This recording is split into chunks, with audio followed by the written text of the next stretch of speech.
To Washington, where this morning the new Congress is set to hold its opening session. And in the House, one of the first orders of business will be voting for the next Speaker of the House.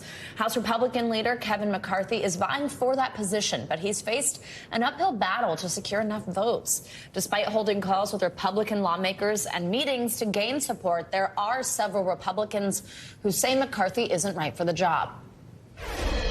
He's part of the problem. He's not part of the solution. There's nothing about Kevin McCarthy that indicates that he will bring the change that's needed to Washington or that's needed to the Congress, or he'll bring the fight against the Biden-Schumer agenda and represent the interests of the voters who sent us to Washington to bring real change.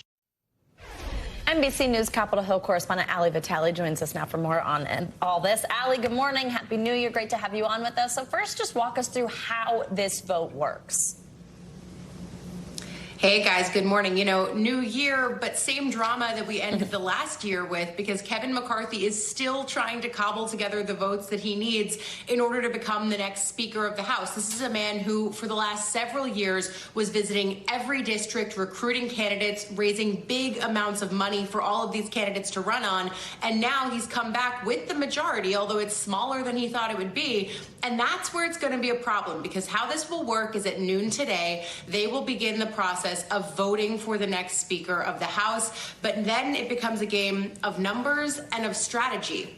The key number that you'll hear all of us talk about is 218, but that number could change based on how many people are voting yes, no, or present, or if there are any unforeseen absences, because all you need is the majority of the people who are on the floor of the House of Representatives. Right now, that number is 218, but it could change. And really, for McCarthy, the question is going to be, no one expects him to get the Speaker vote on the first ballot, but it's a question of how many ballots it'll take, how many ballots he's willing to stay in, how many ballots until he starts getting pressure to, if he can't start cobbling together the votes he needs, maybe drop out and make way for someone else. So, Ali, as I mentioned, and of course, as you're kind of discussing here with these possible outcomes, there are still these Republican holdouts, despite these efforts from McCarthy to hold these meetings, have these phone calls, and he does face some unique challenges to get all the votes he needs. Walk us through why this has been so difficult for him.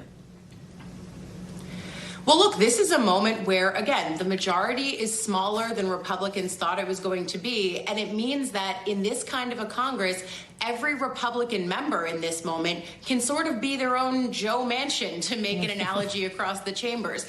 Everyone has the power. And that's what you're seeing now, especially from the conservative wing of the party, trying to exact changes to the rules, to the way that committees are put together, and especially to the way this idea of vacating the chair, what it would take to oust a speaker.